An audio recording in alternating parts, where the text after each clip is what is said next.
বাংলাদেশি পাসপোর্টধারীদের জন্য ইন্দোনেশিয়ার ভিসা করার কি রিকোয়ারমেন্ট আছে সেগুলো নিয়ে আমার আজকের এই ভিডিও। আসসালামু আলাইকুম, welcome back to my channel. This is your host and দোস্ত Farah from my YouTube channel Travelcation with Farah. Hope you all are doing fine.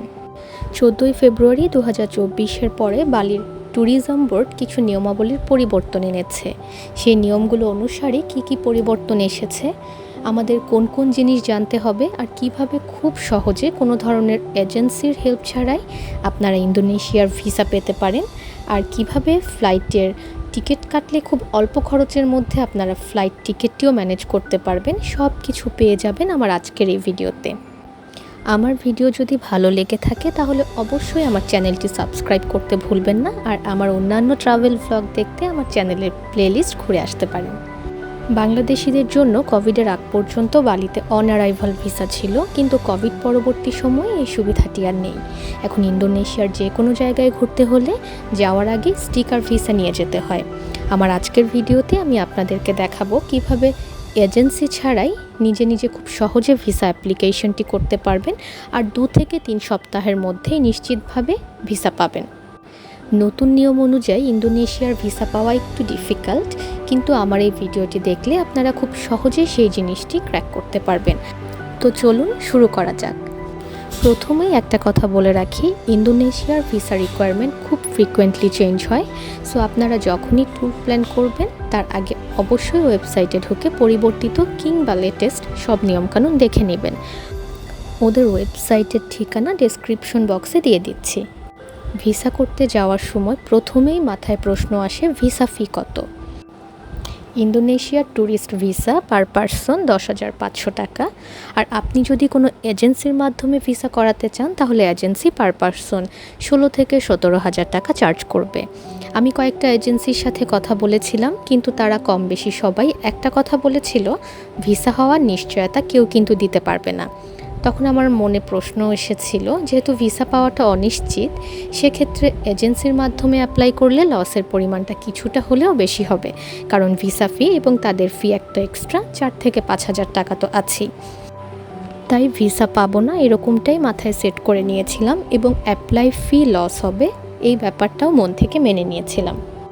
Indonesian এম্বাসিতে visa application জমা দেওয়ার জন্য আপনাদেরকে অবশ্যই আগে অ্যাপয়েন্টমেন্ট নিতে হবে। অ্যাপয়েন্টমেন্ট নেওয়ার জন্য এম্বাসির ইমেল অ্যাড্রেসে মেল করতে হবে। আপনার ভ্রমণ ডেট থেকে কিছুটা সময় হাতে রেখে ভিসা অ্যাপ্লাইয়ের কাজ শুরু করবেন। অ্যাপয়েন্টমেন্ট নেওয়ার জন্য consular@indonesia-bd.org এই ইমেল অ্যাড্রেসে একটা মেল করতে হবে। মেল করার 5 ওয়ার্কিং ডে পরে আমি রিপ্লাই পাই। সেই রিপ্লাই মেইলে আমাকে একটা স্টেটমেন্ট লেটার সাবমিট করতে বলা হয়েছিল।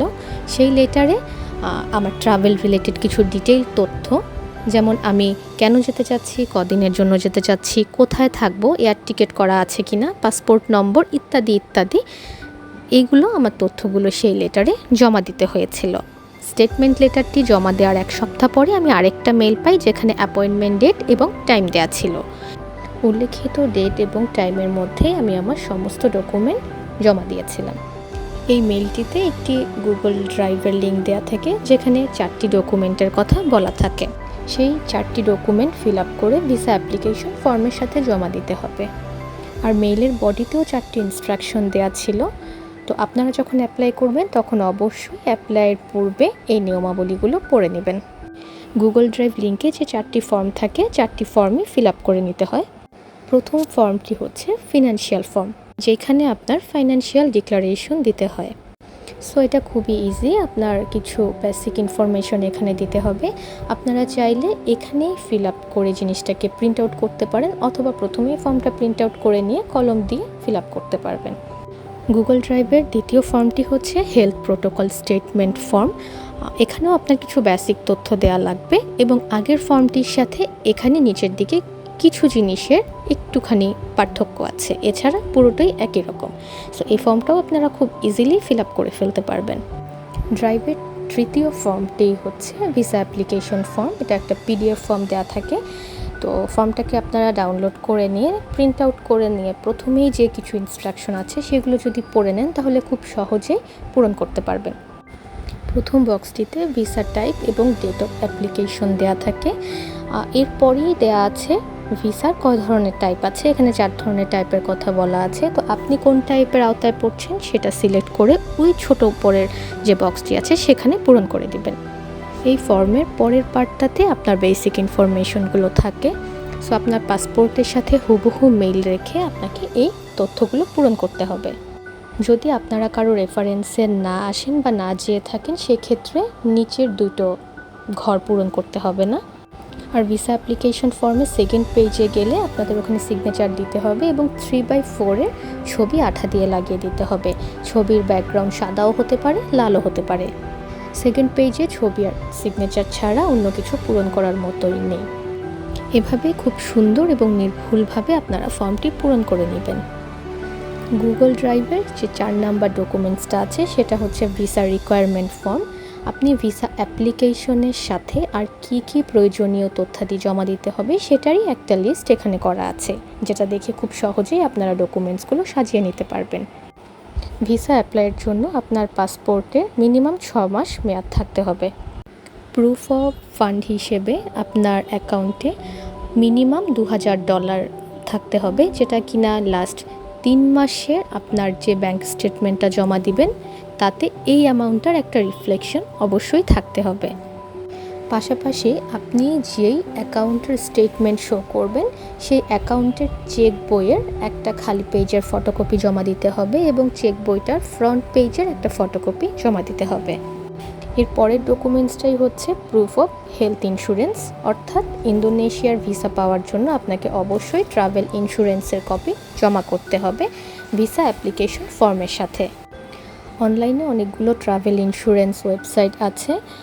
আমি করিয়েছিলাম bimafy.com থেকে। আপনারা এই ওয়েবসাইটে ঢুকলে ট্রাভেল ইন্স্যুরেন্স পেজটি পেয়ে যাবেন। এর পরের পেজটাতে আপনার বলা থাকবে পারপাস অফ ইউর ট্রাভেল। আপনি কোন উদ্দেশ্যে যাচ্ছেন সেই অপশনটা সিলেক্ট করতে হবে। আমি যেহেতু ঘোরার পারপাসে গিয়েছিলাম সেক্ষেত্রে আমি বিজনেস হলিডে মানে প্রথম যে অপশনটা আছে সেটা সিলেক্ট করেছিলাম। এরপর ইন্স্যুরেন্সের প্রাইস কোটেশন পাওয়ার জন্য আপনাকে কিছু বেসিক ইনফরমেশন পূরণ করতে হবে। ইনফরমেশনগুলোর মধ্যে শুরুতে আপনি কোন দেশে যেতে চাচ্ছেন সেটা সিলেক্ট করে দিবেন। আপনার ডেট অফ বার্থ সিলেক্ট করবেন, আপনি কোন তারিখে ট্রাভেল করতে চাচ্ছেন সেই তারিখটা সিলেক্ট করবেন এবং আপনি কত দিনের জন্য ট্রাভেল করবেন বা আপনি কত দিনের জন্য ইন্স্যুরেন্সটি চাচ্ছেন সেই ডিউরেশনটি সিলেক্ট করে দিবেন। সবগুলো তথ্য দেওয়া হয়ে গেলে আপনি গেট প্রাইস এই অপশনটাতে ক্লিক করবেন। এটাতে ক্লিক করলে আপনার বেশ কিছু অপশন চলে আসবে। ওখান থেকে আপনার যেটা সুইটেবল মনে হবে আপনি সেটাতে বাই নাও অপশনটি সিলেক্ট করবেন। তারপরে একটি পেজ আসবে যেখানে আপনি যেসব ইনফরমেশন অলরেডি পূরণ করে এসেছেন সেগুলো সব কিছু দেওয়া থাকবে। আপনি ওখান থেকে একবার চেক করে নেবেন আপনার ইনফরমেশনগুলো কারেক্ট আছে কিনা। এবং আরেকটি অপশন থাকবে যেখানে আপনাকে আপনার পাসপোর্টের প্রথম 2টো পেজের এপাশ ওপাশের ছবি খুব ক্লিয়ার স্ক্যান কপি জমা করতে হবে। ওটা জমা করার পরে আপনার কাছে একটা ফর্ম আসবে যেখানে আপনার ডিটেইল সব তথ্য চলে আসবে। সেটা আপনি একবার একটু চেক করে নেবেন। তারপরে আপনার যদি সব কিছু ওকে মনে হয় আপনি পেমেন্টটা করে দিবেন। পেমেন্টটা বিকাশেও করা যায়, ক্রেডিট কার্ড বা ডেবিট কার্ডের মাধ্যমেও করা যায়।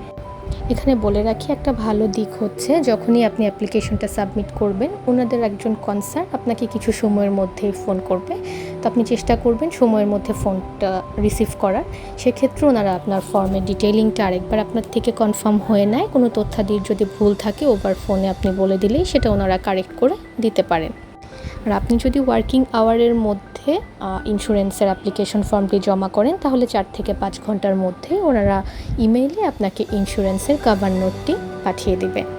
আর আপনার যদি হার্ড কপির প্রয়োজন হয় সেক্ষেত্রে ওদেরকে বললেই আপনার ঠিকানায় ওরা পরের দিন কুরিয়ারে পাঠিয়ে দেয়। আমি যেহেতু সব দিক থেকে নিশ্চিত থাকতে চেয়েছিলাম সে কারণে আমি হার্ড কপিটি ওনাদের কাছ থেকে নিয়ে রেখেছিলাম। আমার কাছে অনলাইনের এই প্রক্রিয়াটি খুবই সহজ মনে হয়েছিল আর এই পদ্ধতিতে ইন্স্যুরেন্স করিয়ে নিয়ে আমি ভিসার অ্যাপ্লাই করেছিলাম। তারপরের তথ্যটি যেটা আপনাকে সাবমিট করতে হবে সেটা কনফার্মড এয়ার টিকিটের কপি জমা করতে হবে। তো এখানে আমি বলে রাখি আমি খুব কম খরচে কিভাবে এয়ার টিকিট ম্যানেজ করেছিলাম। সিঙ্গাপুর এয়ারলাইন্স বছরের শেষের 3 মাসে বিভিন্ন প্যাকেজের ব্যবস্থা করে থাকে যেটা কিনা রিফ্লেকশন আপনি পরবর্তী বছর জানুয়ারি থেকে জুন পর্যন্ত যে কোনো সময়ের জন্য অ্যাভেল করতে পারবেন।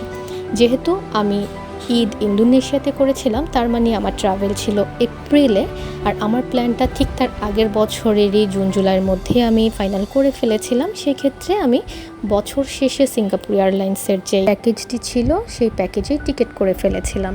সেই জন্য আমি নর্মাল যে এয়ার টিকিট থাকে তার পুরো 50% কমে অ্যাভেল করতে পেরেছিলাম। কিন্তু এভাবে টিকিট করার একটা রিস্ক থেকেই যায়। প্রতিটা টিকিটই আপনি যদি প্যাকেজে অ্যাভেল করতে চান তাহলে নন রিফান্ডেবল হবে। যদি কোনো কারণে আপনার ট্যুরটি ক্যান্সেল হয় সেক্ষেত্রে আপনার পুরো টিকিটের টাকাটাই জলে যাবে। কিন্তু কথায় আছে না, no risk no gain. So আমি একটু রিস্ক লাইফে নিয়েই ফেলি সবসময়। এরপর আপনাকে জমা করতে হবে 3x4 সাইজের 2 কপি ছবি, যেটা কিনা আপনার লাস্ট 6 মাসের মধ্যে তোলা থাকতে হবে। এরপর দিতে হবে কোভিড-19 ভ্যাকসিনের কার্ডটি, যেখানে আপনার 3টি ডোজ অবশ্যই কমপ্লিট করা থাকতে হবে। তারপর দিতে হবে লেটার অফ হেলথ ডিক্লারেশন, যেটা গুগল ড্রাইভের লিঙ্কে ছিল, আমরা আগে দেখে এসেছিলাম। এরপর আপনাকে জমা করতে হবে letter of consent to pay for medical expenses, যেটা কিনা আমরা ফাইন্যান্সিয়াল ডিক্লারেশন আমরা গুগল ফাইলেই দেখে এসেছিলাম। আর অবশ্যই কনফার্মড হোটেল বুকিং। আর যদি আপনি প্রাইভেট জব হোল্ডার হয়ে থাকেন তাহলে আপনাকে অবশ্যই ভিজিটিং কার্ডের কপি, অফিসিয়াল আইডি কার্ডের ফটোকপি, এনওসি, ইন্ট্রোডাকশন লেটার, একটা কভার লেটার, আপনার ট্রাভেল প্ল্যান, এগুলো একসাথে জমা করতে হবে। সব ডকুমেন্ট ঠিকঠাকভাবে পূরণ হয়ে গেলে আপনার যে অ্যাপয়েন্টেড ডেটটা আছে সেদিন সঠিক সময়ের মধ্যে চলে যেতে হবে। অ্যাম্বাসির লোকেশনটা খুবই কাছে, গুলশান 2 সার্কেলের ঠিক পেছনের সাইডটাতেই পড়েছে। গুগল ম্যাপ থেকে খুব ইজিলি ট্র্যাক করা যায় লোকেশন। আর ওখানে যাওয়ার পরে খুব বেশি ভিড়ও ছিল না, আপনি খুব ইজিলি আপনার ডকুমেন্টসগুলো সাবমিট করতে পারবেন।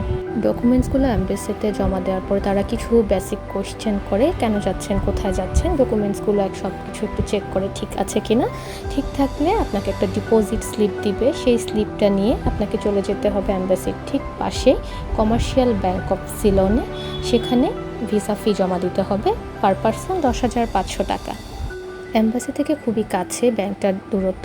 আমি যদিও রিকশায় গিয়েছিলাম, আপনারা কেউ চাইলে হেঁটেও যেতে পারেন। টাকা জমা দেওয়ার পরে ওনারা একটা ফর্ম দিবে, যে ফর্মটা আপনাকে আবার অ্যাম্বাসিতে জমা করতে হবে। অ্যাম্বাসিতে জমা করার পরে ওনারা একটা অ্যাকনলেজমেন্ট স্লিপ দিবে, আর ডিপোজিট স্লিপের একটা ফটোকপিও দিয়ে দিবে, যেখানে আপনার পরবর্তী ডেট দেওয়া থাকবে কবে আপনি পাসপোর্টটি নেওয়ার জন্য যাবেন। পাসপোর্ট কালেক্ট করার ডেট এবং টাইম অনুযায়ী যখন আমি গেছি, যাওয়ার পরে খুব বেশি লাইন আমাকে ধরতে হয়নি, অল্প সময়ের মধ্যে আমি পাসপোর্ট পেয়ে গেছিলাম এবং আলহামদুলিল্লাহ আমি ইন্দোনেশিয়ার ভিসা পেয়ে গেছি প্রথম চান্সেই। কিন্তু হ্যাঁ, এটা ঠিক, ইন্দোনেশিয়ার ভিসা পাওয়াটা একটু কঠিন, কারণ আমি যেদিন পাসপোর্ট আনতে গিয়েছিলাম সেদিন একটা বড় গ্রুপকে দেখেছিলাম, তারাও পাসপোর্ট নেওয়ার জন্য গেছিল, কিন্তু তাদের গ্রুপের অর্ধেকেরও বেশি মানুষ ভিসা পায়নি। সো আপনি যখন ভিসার অ্যাপ্লাই করবেন একটু কেয়ারফুল থাকবেন, সব ডকুমেন্টস খুব সুন্দর সুনিপুণভাবে পূরণ করার চেষ্টা করবেন, সেক্ষেত্রে ভিসা পাওয়ার সম্ভাবনা অনেকখানি বেড়ে যায়। ইন্দোনেশিয়ার ভিসা সংক্রান্ত ভিডিও আজকে এই পর্যন্তই। যদি আমার এই ভিডিও থেকে আপনাদের কোনো উপকার হয়ে থাকে সেটাই আমার জন্য বড় প্রাপ্তি। আর ভিডিওটি ভালো লাগলে লাইক কমেন্ট শেয়ার করে পাশে থাকবেন। সবাই অনেক অনেক ভালো থাকবেন। দেখা হবে নেক্সট কোনো ভিডিওতে। সেই পর্যন্ত আল্লাহ হাফেজ।